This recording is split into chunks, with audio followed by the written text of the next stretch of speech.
เป็นในจรานเห็นแล้วบ่ทำฮะครับเห็นแล้วคักบ่ครับ นี่แหละพี่น้องทำทองคำทำพระทองคำในตำนานได้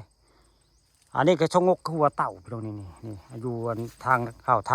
ำในตำนานได้ทำพระทำทองคำไม่ได้ทำพระทองคำละมงนี้ทางขึ้นวัดทำพาพึ่งบ้านม่วงคำตำบลนาตาลได้มื้อนี้พาหลานชายมาเบิ่งถ้ำในตำนานได้ผู้เฒ่าผู้แก่เจ้าว่าถ้ำมื้อนี้ฮะมันเป็นถ้ำในตำนานแล้วว่ามีฮอดนั่นพระทองคำได้นี่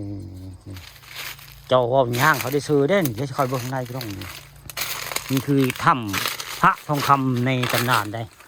เป็นในจรานลุงพาเบิ่งแล้วคักบ่ถ้ำมันนี่ครับแต่ก่อนเขาเจ้าว่ามันย่างเขาได้ซื้อได้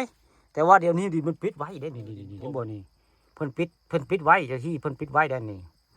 เข้าไปเมื่อสิกว้างได้เขาเจ้าว่าทางไหนจรานนี่แล้วก็มันหยังดีนี่มันหยังจรานนี่เลื่อมๆนี่มันหยังกันนี่อู้คงดีอันนี้เดี๋ยวพวกเขาไปเห็ดนวดมหาเสน่ห์มันหยังกันนี่หรือมันนี่เป็นหยังดีนี่เขาไปเห็ดนวดน้ำมันพายเขาก็มาเอานี่เลยเบ้อแม่นบ่ผสมกับน้ำมันพายว้าย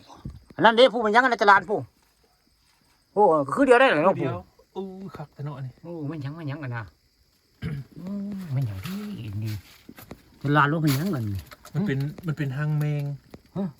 หางแมงคล้ายๆแมงใหญ่นี่นะแต่ว่าเขาไปเห็ดของดีได้บ่ครับ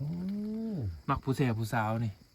เอาไปผสมกับนวดแล้วก็ผสมน้ำมันพายแดงคือเขาลงแดงเคยเห็นได้เป็นเนาะตลาดเนาะแล้วก็ทาปากบัดนี้เม่นไผฮู้จักคอมเมนต์มาเด้อมันหยังอันนี้ได้ทำมาดินี่ลุงผมสิสาธิตวิธีนี่เอาลุงมันหยังเอาให้แบบนี้มันบอกถ้าเราผสมกับน้ำมันพายปุ๊บมันมาทาปากแบบนี้ลุงนี่ยังมาลงพิงนี่ทาปากนี่ปุ๊บนี่โอ้แล้วก็ไปว่าน้ำผู้สาวหรือว่าติดต่องานหน้าย่างกายเฮือนกันบ่ต้องเว้าหลายเฮ้ยเขาสิเปิดประตูป๊อกแรกโหลดบ่ว้าวอันนี้บ่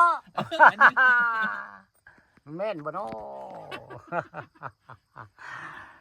อีเด้อพี่น้องเด้ออันทำในตำนานล่ะนี่เขาเอาผู้เฒ่าผู้แก่ท่านบอกว่าทำพระทองคำได้มงนี่เขาเจ้าเว้าได้นี่ประวัติมันตะกี้เขาเจ้าย่างได้ซื้อเด้แต่ตอนนี้นานมาแล้วเพิ่นปิดถ้ำเด้เจ้าที่เจ้าทางเพิ่นปิดถ้ำเนาะจรานเบิ่งแล้วนี่เบิ่งท่าเบิ่งทีเด้นี่ไหนเข้าไปมันสิกว้างในพี่น้องเอ้ยนี่ก็แม่นเอาดินออกก็สิย่างได้ซื้อคือเขาเจ้าว่าประวัติมันแล้วนี่ทำพระทองคำในตำนานนี่มีทางเข้าไปได้พี่น้องนี่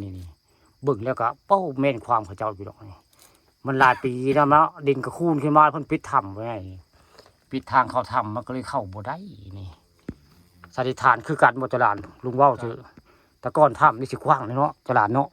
มันสิเลิกลงสิเลิกได้เบิ่งแล้วนี่ถ้ำนี่สิเลิกได้ลุงเว้านี่ถ้ำในตำนานถ้ำทองคำเด้อพี่น้องนี่ในใดขอยุติการถ่ายทำไว้เฉพาะชั้นนี้พี่น้อง